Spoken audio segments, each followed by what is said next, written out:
In this series of videos on drafting, pleading and appearances, let us look at pleadings. It could be a plaint or else it could be a written statement. If you have not yet subscribed to our channel, kindly subscribe to our channel, and if you like the video, kindly press the like button and also share it with your friends. Now, what is pleading basically? Pleading is defined under Civil Procedure Code. It says Order 6 Rule 1. It says pleading. Pleading could be a plaint or else a written statement. So it could be either of these things. It could be a plaint or else it could be a written statement. Now, what is a plaint? Any document that is being submitted by the plaintiff, we call it as a plaint. And in defense to that, or in objection to that, or denying those things which are given in the plaint that is being submitted by the defendant, we call it as a written statement. Because directly I cannot go to this court of law and then say that I have got these problems. So they will say first you present your case. So that presentation of case is done through the plaint by the plaintiff, and it is done through the written statement by the defendant. Now, how do we write a plaint? It is very, very important as to how we present a plaint or present a petition before the court of law. To understand that, first you will have to know what is the format of the plaint. Now, how a plaint would actually look. Now, there could be various other petitions, but normally all these things would have a standard procedure. Now, let us assume that I am filing a case before the, naturally as I told you that you will have to exhaust all your local remedies. You cannot directly go to the High Court or else to the Supreme Court unless there is a violation of the fundamental right or else any other right which is given under the Constitution, Article 32 and Article 226. So, now what do I do? Now, let us assume I am in Mysore, Karnataka. Now, I will have to file a case in Karnataka. Now, let us assume that it is a very simple money suit or else a partition suit or a suit for a permanent injunction or a permanent injunction or something of that sort.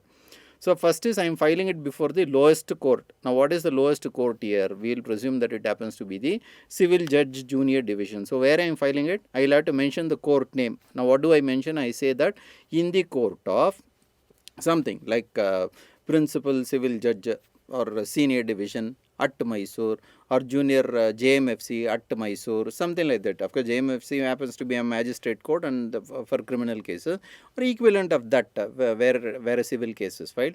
At which place? Naturally, it is at Mysore. Then we come to the case number. So, if normally if it is a plaint, then you say that it is OS. OS happens to be the original suit number -/21, because you do not know the number. You will have to file it before the court of law. I mean, you will have to file it before the Shirasdar or the court office, and then they will assign you the number. Now, let us assume now I am recording this video on 6th of January.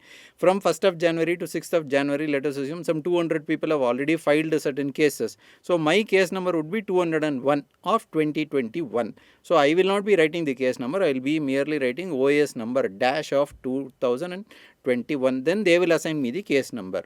Next, it is between whom?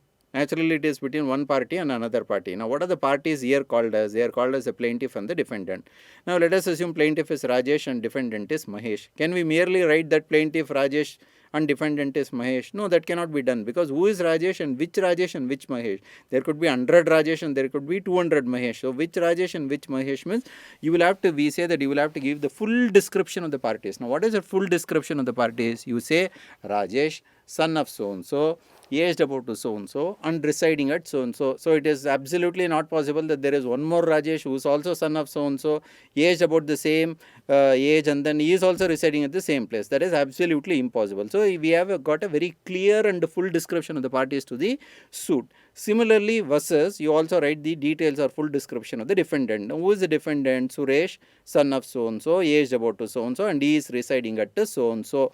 Then you write under which provision of law you are actually filing this petition or particular plaint. Normally, we say if it happens to be a plaint, you say that it is filed under section 26 of the CPC, read with order 7, rule 1 and 2.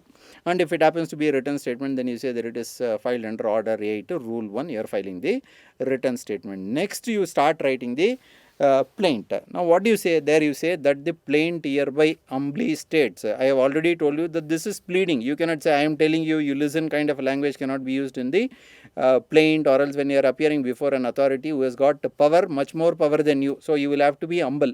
Now, how do you prove that you are humble? When you are in person, you can naturally prove that you are humble by saying namaste, good morning, good afternoon, doing all kinds of drama. But again, when you are writing, you cannot show all those things. So, naturally, you write that humbly praise or humbly hereby mentions that what? That 1, 2, 3, 4, 5, 6, 7, 8, 9, 10. Sir, this is a grievance. After that grievance is mentioned, what do you actually want from the court? You want some sort of relief from the court. Now, that relief we call it as the prayer. Now, you say, since I have mentioned, because of the points that I have mentioned 1, 2, 3, 4, 5, 6, 7, 8, 9, 10, I hereby humbly pray that this honorable court be pleased to grant me the following relief. What is the following relief? That the court direct the defendant to pay me rupees 10,000. Now, since I have also come to the court, I have spent some money on the advocate. So, the court may direct the defendant to pay me the cost of this case. And then any other, because maybe you have left out something else. So, you can also ask the court to grant such other relief as the court deems fit. Now, the court may feel that yes, you are entitled for a compensation of around 50,000 rupees. So, if you do not ask him, they will not give you. So, if you say whatever you feel is correct, you kindly give me. So, they may feel that additionally also you are entitled for some sort of relief, then they will give you those reliefs as well. Now, once the plaint is drafted, now next what you will have to do, it has to be signed by the plaintiff, and it should also be signed by the advocate who is representing the plaintiff. Then you write the verification. Normally, you would have seen this verification clause. We call it as a verification. Many people would have written a biodata or else a CV, curriculum vitae, where you say name, then father's name, mother's name, what you have studied. You have studied SSLC, PUC, then you have secured 88% in PUC. You have secured third rank in your degree, and then you have cleared your executive, and then you have cleared your final, etc., etc. All these things you will mention. Then you will mention the languages that you know to write, read, where you reside, etc. And normally you would have seen in all these biodata or else curriculum vitae, what the last is, you end it with a declaration. What do you say? What are all stated above is true and correct to the best of my knowledge, information and belief. So, the same thing that we call it as a verifying clause. That is, it is not that somebody has typed it and merely you are saying that yes, yes, yes, yes, yes. It means that you are aware of what you have actually written in the document. Similarly, if that is the case only for a small, curriculum vitae or else a biodata, then you can imagine how clear you will have to be when you are writing a plaint. So, it is like we call that as a verifying clause. Naturally, with the amendment, you also have the verifying affidavit should be filed along with the plaint, where you say that what are all stated above in paragraph number 1 to paragraph number 10 of the plaint is true, correct to the best of my knowledge and belief. So, it is not only you believe it to be true, but there is also knowledge that it is true. And if at all you do not know anything to be true, but you have written it, then that should also be mentioned, that I believe that this is the case, my belief is based on so and so thing.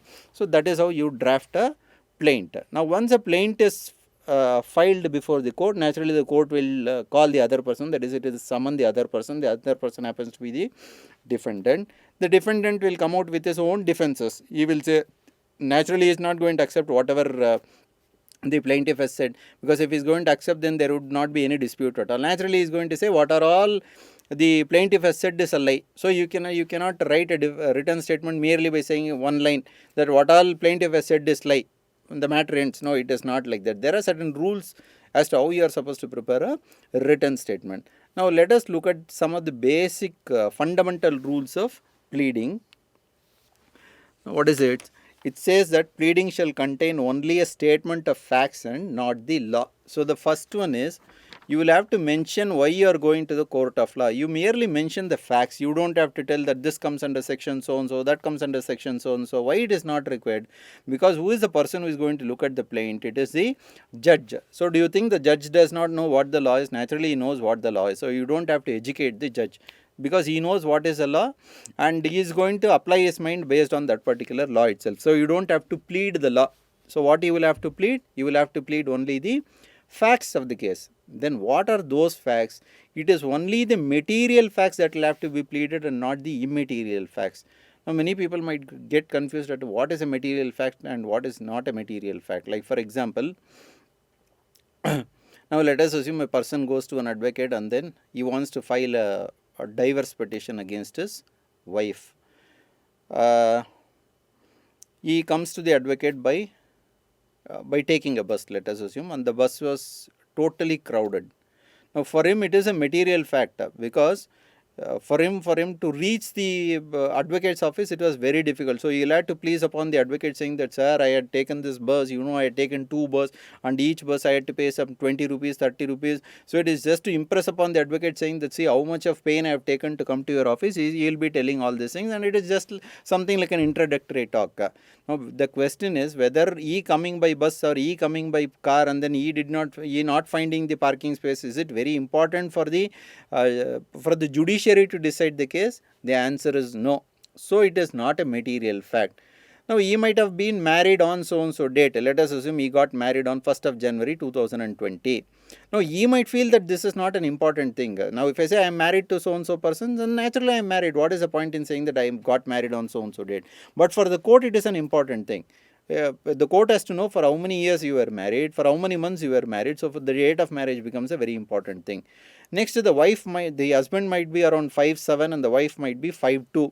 For him, that might be a very important thing. For the court, that might not be a very important thing. It is okay. The wife is 5'2" or she is 5'8" and he is 5'6". The court is not worried about that, because what is the petition? The petition is for divorce. So it does not matter whether the wife is 5'6", the husband is 5'6", the wife is 5'2", husband is 5'4". It does not matter. Then how do you decide what is a material fact and what is not a material fact? The rule is very simple. You take out a particular fact. You think that if this particular fact is added in the document, will it impact the outcome? If the answer is yes, then that means that it is a material fact. If you take out a particular fact from the document, will it impact the outcome? If the answer is no, then it is not a material fact. So based on this, you can decide what is a material fact and what is not a material fact. Now I am teaching or I am presenting this video. Now let us assume I am 5'6". Is this a material fact? Maybe it is a material fact when if somebody is going to look out for an alliance for me, then that becomes a material fact. If it is not the case, then 5'6" is not a material fact. Whether I am teaching properly or not, then that becomes a material fact. Why? Because the purpose of making this video is to make sure that the viewers understand what I am trying to say. So that based on that, you can decide what is a material fact and what is not a material fact.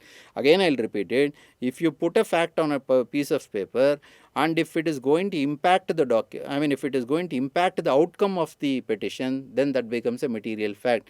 If you are going to remove that particular piece of fact, and if it is not going to have any sort of impact on the outcome of the case, then it is not a material fact. So point number 1, what is the first fundamental rule of pleading? You will have to plead facts alone and not law. The second one is those facts which are material alone will have to be pleaded, and those facts which are immaterial need not be pleaded. And point number 3, state facts alone and not the evidence. You don't have to say what is your evidence. You don't have to say that I have arrived at this particular thing based on the so and so evidence. I have got a check. All those things are not required, because anyway during the case you will be providing the evidence. So you don't have to plead evidence in your document. That is, you don't have to say what is the evidence on which you are filing this particular suit. Neither you don't have to say it as a plaintiff, nor you need to say it before as a defendant. And what is the fourth most important fundamental rules of pleading is state facts concisely but with precision and certainty. You will have to say it very concisely. What you want to communicate, you will have to communicate in the most simplest possible language, which should make the judge to understand what is your problem. And that should be with precision and with certainty. It should not be uncertain. You cannot mention in the petition saying that the defendant had taken some amount. Now what is that some amount? You will have to say it is 10,000 rupees, it is 1 lakh rupees, it is 1 crore rupees. You cannot say that he has taken some amount. Then you cannot say that he had promised that he will return back the amount on some day. Now what is that some day? You will have to mention that he had promised that he will return back the amount within a period of 3 years, within a period of 2 years, 5 years, whatever it is. So it should be very, very clear. There should not be any ambiguity. If at all there is any ambiguity, then it becomes very, very difficult for the court to decide as to who is right and who is wrong. Then the very purpose of filing the suit gets defeated. So it should be very clear, it should be concise, it should be certain. So these are the basic 4 rules of pleading. Now what is that? The point number 1 is it shall contain a statement of facts and facts alone and not law. Point number 2, what kind of facts? It should be material facts alone. Point number 3, you don't have to plead evidence, because anyway you will be adducing evidence at a later stage of the case, so you don't have to plead. Plead is what you are stating in the document. So you don't have to plead evidence, and what you are writing, that should be very clearly, concisely, and with certainty mentioned in the plaint. There should not be any sort of ambiguity or confusion. Now similarly, when you are writing a written statement, each paragraph of the plaint will have to be denied in with certainty. You cannot say what are all stated in paragraph number 1 to 10 of the plaint is hereby denied as false and concocted. No, each paragraph you will have to say, you will have to take up, and then you will have to mention that in paragraph number 1 of the plaint, it is the plaintiff has contended so and so, which I hereby deny it to be false and concocted, or hereby deny it to be false. So then you take the second paragraph, then you say that no, it is hereby denied as false. You will have to understand one more thing. If at all there is no denial, or if the denial is not clear, then it means that you have actually admitted the fact that has been contended either by the plaintiff or by the defendant. So these are the basic rules of pleading, and naturally the pleading will have to end with a prayer. The prayer will be either by the plaintiff, I mean both by the plaintiff as well as by the defendant. The plaintiff will say that the plaintiff hereby humbly prays that this honorable court may be satisfied to grant us the following relief. Similarly, the defendant would pray the honorable court to grant them the following relief. So it ends with that, and then naturally it has to be signed by both the parties. I mean, it should be signed by the plaintiff as well, and it should also be signed by the defendant, and also if there is an advocate, it should also be signed by the advocate who is appearing for the plaintiff or the defendant, as the case may be. So these are the basic rules of pleading. Once you are able to remember these things, then the same logic can be applied for anything. It can be either you are filing it before a civil, I mean you are filing it before a regular court, or else you are filing it before a tribunal. So it can be anything. The basic rules of pleading will not change. It remains the same. If you want to learn more about the subject drafting, pleading and appearances, kindly fill the Google form given in the description box below. If you have got any comments or questions, kindly leave it in the comment section below. For more courses from Ekcel Academy, kindly visit excelacademy.com.